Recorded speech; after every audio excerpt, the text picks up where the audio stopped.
Salut tout le monde, comment vous allez? Moi, je reviens du circuit, alors pas tout de suite là aujourd'hui.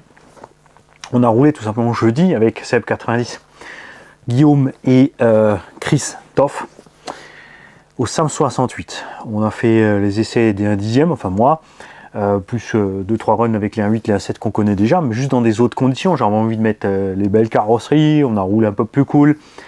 On est allé juste pour se faire plaisir, ça fait un moment qu'on n'avait pas tous roulé ensemble, donc le temps de retrouver les marques de tout le monde, tant que chacun fasse ses petits réglages, ses machins. Moi j'ai eu la radio WeFly qui m'a fait une petite blague, donc merci à Christophe qui maîtrise le mandarin, heureusement. La batterie de la radio était limite à un moment donné, elle est restée sur la table, posée, le temps de changer entre les modèles. La batterie s'est effondrée et la radio est passée en défaut usine mandarin, mais elle m'a remis tout à zéro. J'ai donc dû refaire un modèle après l'autre, une fois que Chris m'a repassé la radio en anglais. Donc rebuter les directions, remettre le bon sens de la direction, remonter le bon sens de la direction, rebuter les directions, faire le neutre des varios. Bien sûr, tout ça, faire le bint. Bon, ça va vite parce qu'il y a juste une touche à appuyer sur la radio, ça va vite, et sur le récepteur aussi.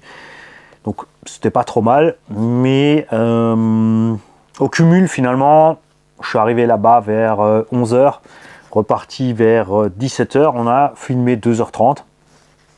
Tout le reste c'est parti en blabla, réglage, machin, bidule. On aurait pu faire mieux que ça. Il a fallu quelques packs pour se remettre en jambes. On a un ou deux packs, on a commencé à se tirer la bourre, mais on avait déjà passé un paquet de packs, donc tout le monde commence à fatiguer, donc on a dit on va pas forcer le truc parce que c'est sûr que c'est marrant, mais c'est clair qu'on va partir au carton et que c'est pas forcément la meilleure idée. Avec nous, nous avions bien sûr donc les DXF 6005 4S HV testés dans la MCD XR5. J'ai roulé 15 minutes. La vidéo dure 18 minutes. En gros, on a fait 15 minutes, tranquille. C'est le premier run mise en jambe. On a consommé, accrochez-vous bien, 3000 mAh sur les batteries pour faire les 15 minutes. D'accord? Ça ne veut pas dire que tu peux rouler 30 minutes. Mais il y a de quoi, donc, je pense, faire tranquillement les 20 minutes avec le setup qu'on a fait sur la MCD XR5. Attention, avec un petit pignon, et je pense qu'on devrait avoisiner les 80. Donc, il faudra le refaire. Soit MVHS, soit rapidement sur le parking, juste faire une petite VMAX pour voir avec ce pignon ce que ça donne. Et ensuite monter un petit peu le pignon, surveiller les températures, les lipos après 15 minutes. Et le deuxième run a été fait avec les 9200, là ça a duré moins longtemps parce qu'on a une petite blague sur la MCD. Mécanique, que bien sûr je vais vous montrer, je vais vous l'expliquer, on va réparer la chose ensemble. Je montre par là-bas parce que bien sûr la MCD est posée là-bas. Là on a consommé encore moins, évidemment, on a roulé un peu moins longtemps, mais par contre j'ai roulé fort, j'ai agressé, et sur les 9002 on a utilisé aussi que 2500 mAh par batterie en gros pour faire 10-12 minutes, mais comme dit, là on a commencé à attaquer, vous verrez les images. Bien sûr avec les Gensace Bashing 3S 5000 qui ont servi dans le Mingyang Caracal et la HPI. Là on a tiré dessus, bien sûr, c'est les batteries qu'on connaît, valeur sûre, on est tranquille. Pour l'instant avec les DXF, donc ça se passe bien. Comme dit, là on était tiède, coupure, alors, on s'est arrêté, on avait encore 3,88 par cellule, tranquillo. Après j'ai mis le cut-off assez haut, donc on aurait peut-être fait encore, peut-être encore 5 minutes, mais c'est pas sûr avec le cut-off que j'ai mis. Mais les batteries étaient tièdes, pas bouillantes. À 8S, la batterie pour faire ça, elle est chaud bouillante, c'est clair. Deuxième run, avec les 9200, comme dit là, on n'a pas du tout eu le temps de tirer sur les batteries comme il faut, donc c'est pareil, c'était beaucoup moins chaude. Toujours pas de ventilo sur le moteur, ça s'est bien passé. Le Mingyang Caracal s'est comporté à merveille, il est là, prêt à repartir. J'ai juste à switcher les roues selon si je vais rouler sur circuit ou sur tout terrain. Rien à faire, en 6S c'est quand même plus sympa qu'au 4. Évidemment. Le Mingyang Black Panther par contre n'a pas roulé parce que le Vario Toro XT ou XP 150 là, fidèle à lui-même, a fait pouf. Alors c'est des Vario que je connais depuis 10 ans ou plus et ils ont tous fini comme ça. Là je me suis dit ça va mieux. J'ai remis, souvenez-vous, on avait enlevé le capteur sur le dernier run, j'ai remis le capteur, je suis même pas sorti des stands, le Vario s'est coupé, donc j'ai insisté dessus et là il est parti en fumée. On a bien sûr bien rigolé. J'avais aussi bien sûr avec les Bashing 4S 60C, ici, que j'utilise dans les engins et que j'en valingue dans tous les sens. C'est pour ça que je les ai surprotégés un petit peu. Et j'ai mis ça dans la Hobo Hyper VT, Extreme VT, ça allait super. Parlant de VT, la voilà. Celle-ci donc avait été équipée du combo G2 42-74 avec les pneus mousse. Vous allez voir les images, il m'a fallu un certain temps pour que les pneus mousse soient à une bonne température et après ça se passait bien. Mais au début, les 10 premiers tours, c'était un peu chaud. On est parti peut-être un peu trop fort aussi. Et après, ça commençait franchement à venir et on a commencé à se taquiner sévère.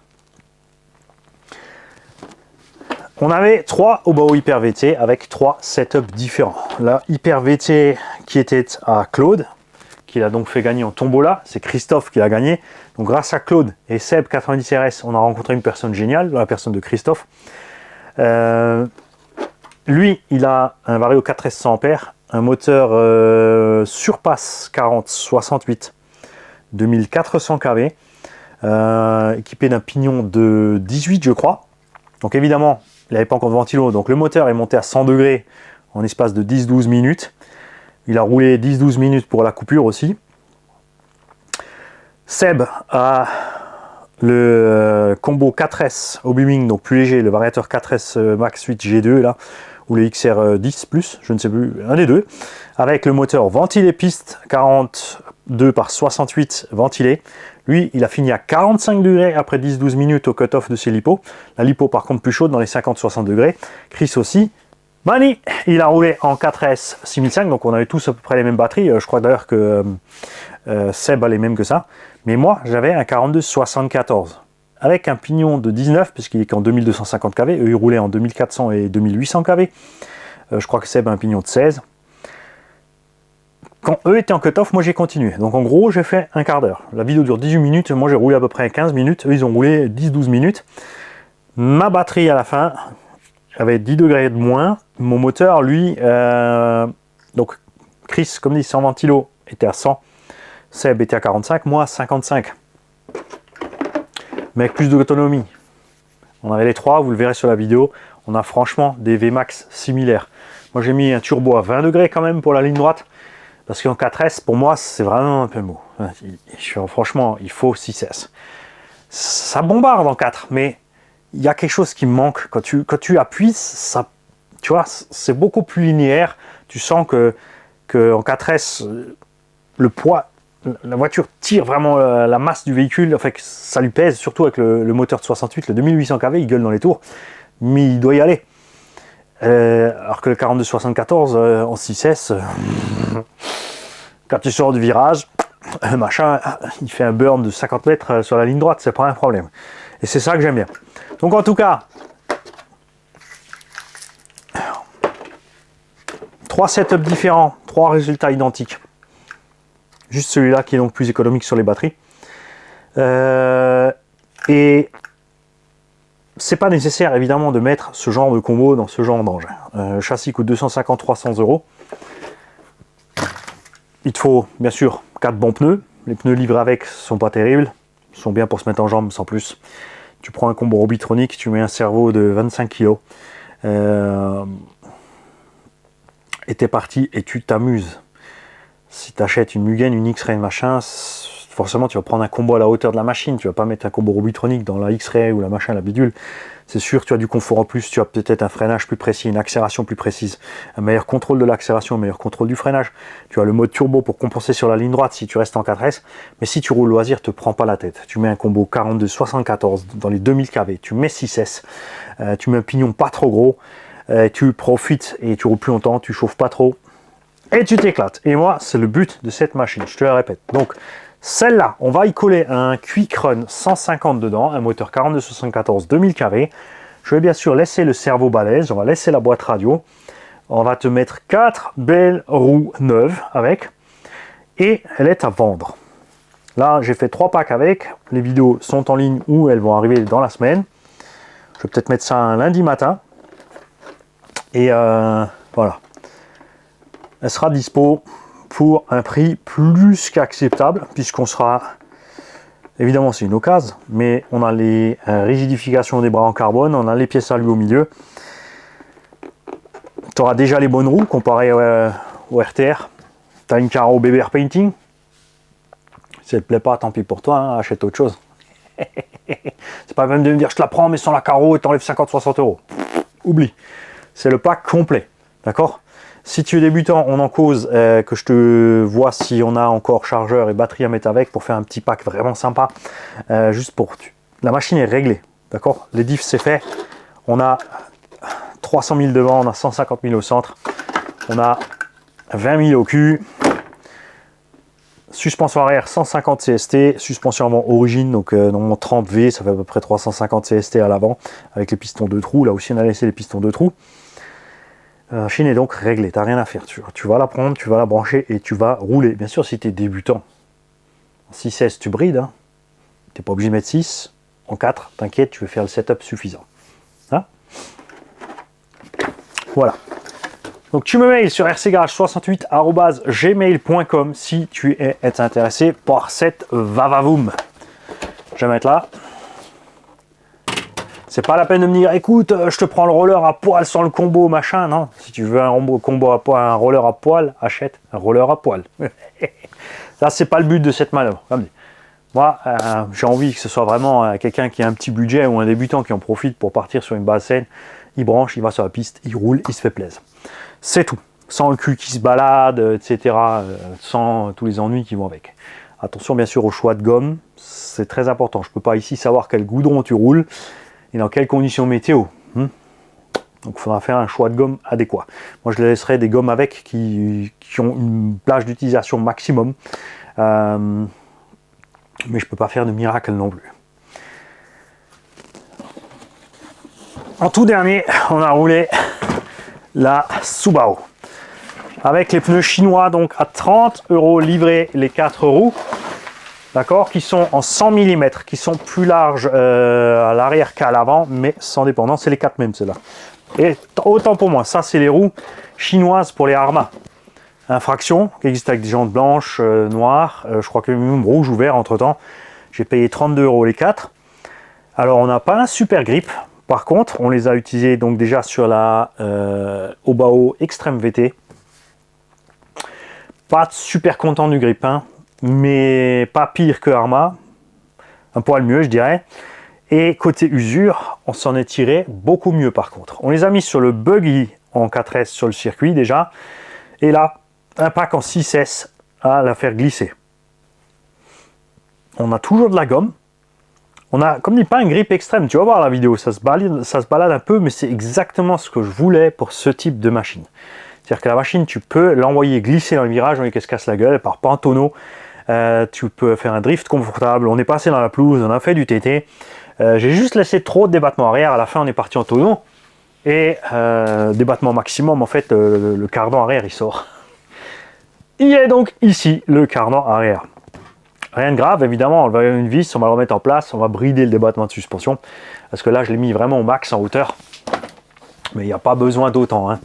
Sur la piste, elle est vraiment bien en place. Et pour sauter les vibreurs, c'est génial. Elle saute, poc, elle est posée. C'est vraiment, tu vois, un réglage typique de buggy, truggy, compétition TT. Bloc, elle est posée, pas de rebond, et ça va bien. Surtout encore avec les lipos à bord. Malgré donc le poids de la carreau renforcée par-dessus, parce que ça c'est une épaisse, hein, ça n'a posé aucun problème, on s'est bien marré. Donc celle-là aussi c'est pareil, on a un combo 6S à bord, plus le 4S d'origine, on a un meilleur cerveau à bord. Pareil, je vais la vendre à un prix normal, je t'annonce la 450 € avec 2 ou 3 trains de pneus. La carreau renforcée, la carreau du Apache qui est, je le rappelle, entière. Le combo Flux EMH 6S. Hein, donc tu peux le passer en SC, tu peux le passer en rallye. Tu as tout ce qu'il te faut, la radio avec aussi. D'accord?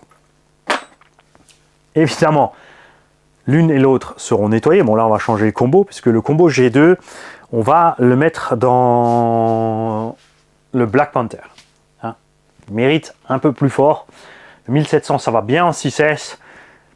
Mais j'ai envie d'avoir un peu plus que bien. J'aime bien.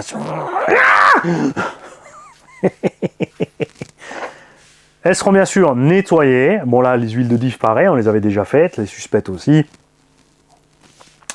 et monter régler cette affaire. T'as plus de place, Mani. T'as plus de place. Parce que le hasard fait bien les choses, en fait. Pour les crétonnes, j'ai pas eu le temps de les préparer. Et il se trouve que le papa et le fiston qui devaient les avoir, on est entre-temps, donc c'est passé 2-3 semaines, est tombé sur l'anniversaire du père. Et en fait, la famille s'était mis d'accord pour offrir au papa et au fiston 2 véhicules. Chacun a donc son véhicule, ce qui fait que donc ces 2 crétonnes sont là en proie à vous, les abonnés. La raison pour laquelle le premier l'a roulé, il a coupé, c'est parce que j'ai mis une lipo HV et que le Quick Run croyait que c'était donc plus que 4S. Et dès que tu roules, ça s'effondre. Donc il disait alerte coupure, on n'est plus en 6S. C'est pour ça que ça partait, ça coupait, ça partait, ça coupait. Tout simplement. Pas chercher loin. Des fois, tu vois, t'as beau savoir, tu devrais le savoir et pourtant tu tombes gros dans le panneau. Surtout qu'il m'a fallu 2 essais pour m'en rendre compte. Je vais te mettre par terre, il n'y a plus de place. Il n'y a plus de place. Donc ces 2 engins sont dispo. Et tiens, la pétoire. Bon, je suis vraiment content de cette pétoire. Je répète, ça coûte... bon, maintenant, elle a augmenté un petit peu, je crois que j'ai regardé avec la batterie. Là, vous en avez pour 75 €. Moi, j'ai eu de la chance, je l'ai chopé pour 48 €. Elle a un réglage de puissance, faible ou élevé. Sur faible, pour les RC, c'est juste top. Tu serres ça vraiment à fond.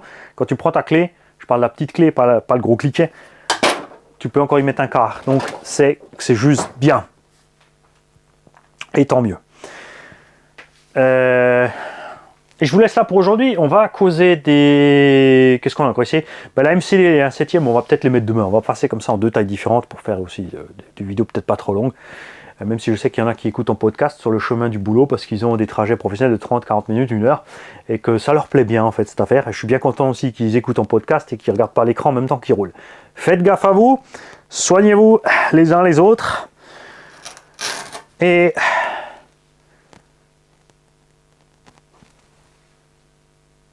J'ai oublié un truc. Les 1/10, on causera peut-être aussi des 1/10, peut-être d'abord aussi demain. Ils sont là-bas dans l'autre boîte. Salut.